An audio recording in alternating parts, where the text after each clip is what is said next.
ಬರೀ ಪಾಠ ಹೇಳಿದ್ರೆ ಸಾಲದು, ಮಕ್ಕಳಿಗೆ ಕ್ರೀಡೆನೂ ಬೇಕು. ಅದಕ್ಕೆ ಹೇಳೋದು sound mind is A sound body.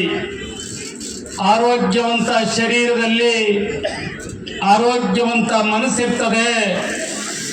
ಪಾಠ ಎಷ್ಟು ಮುಖ್ಯನೋ ಆಟ ಅಷ್ಟೇ ಮುಖ್ಯ ಅನ್ನೋಂಥದ್ದು ಅದಕ್ಕೆ ಸಂಬಂಧಪಟ್ಟ ಒಬ್ಬ ದೈಹಿಕ ಶಿಕ್ಷಕರನ್ನು ಘನ ಸರ್ಕಾರ ವ್ಯವಸ್ಥೆ ಮಾಡಿರ್ತದೆ. ಆ ನಿಟ್ಟಿನಲ್ಲಿ ನೀವೆಲ್ಲರೂ ಇವತ್ತಿಲ್ಲಿ ಭಾಗವಹಿಸಿದಿರಿ.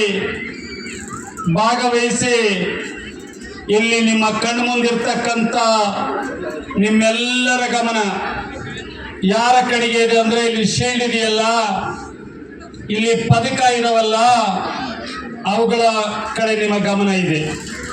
ಅದಕ್ಕೆ ಹೇಳೋದು, ಯಾರ ಒಲವು ಯಾರ ಕಡೆಗೆ, ಯಾರ ಹೂವು ಯಾರ ಮುಡಿಗೆ, ಯಾವ ಪದಕ ಯಾರ ಕೊಳ್ಳಿಗೆ ಅನ್ನುವಂಥದ್ದು. ಹಾಗಾಗಿ ನೀವೆಲ್ಲರೂ ಯಾವ ಕ್ರೀಡೆಯಲ್ಲಿ ಆಡಬೇಕಂತ ಆಯ್ಕೆ ಆಗಿದ್ರೋ ಆಯ್ಕೆಯಲ್ಲಿ ಭಾಗವಹಿಸಿ ಸ್ಪರ್ಧಾತ್ಮಕ ರೀತಿಯಲ್ಲಿ ಸ್ಪೋರ್ಟಿವ್ ಆಗಿ ಭಾಗವಹಿಸಿ ಆಟ ಆಡಬೇಕು.